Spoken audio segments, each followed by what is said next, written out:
I'm here today with Paul Kelly, head designer of Paul Kelly Design. Paul, thanks so much for joining me today. Not at all. Thank you very much for your time, Vanessa. Thank you. So obviously right now, one of the big concerns for pub operators is reopening their venues and what that will look like in terms of working with restrictions and patron behaviour.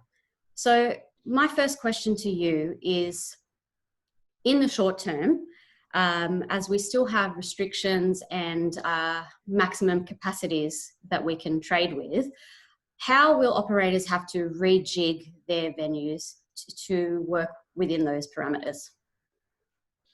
All right. Well, it's sort of potentially an exciting time for customers and for hotel operators as well, because people are going to be wanting to rediscover their venues and their pubs.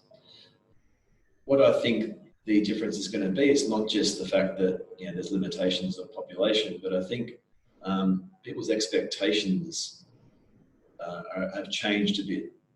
They'll now see a simple food offering as being something quite special. So I think done well, this could be a really successful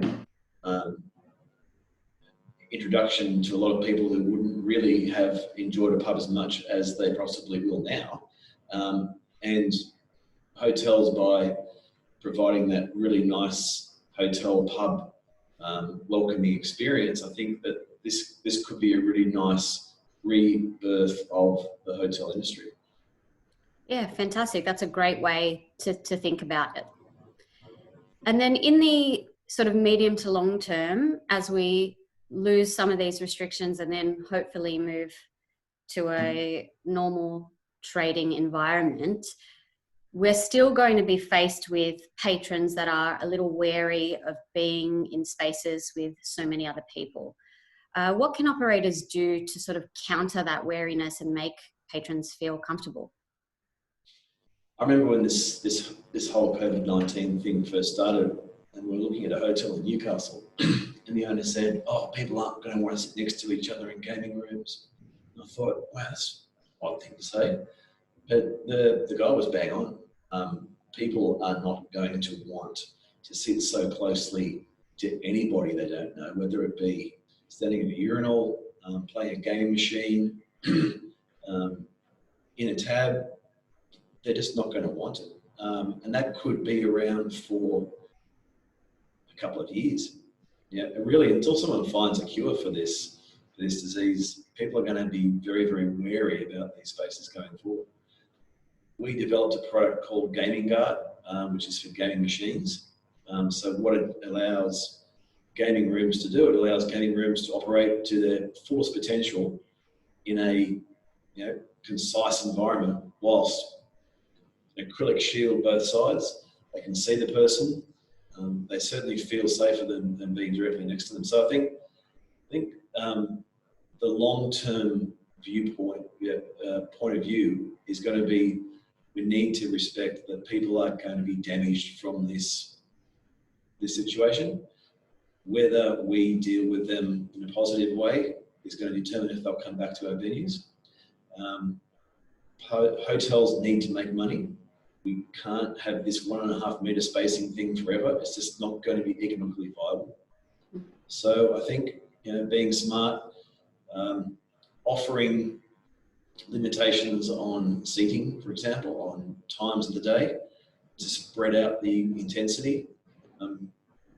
There's a lot of different things we can do, and I think that the major thing is an understanding of things aren't going to be normal for a long time, and every small increment that we can do will definitely benefit the hotel industry.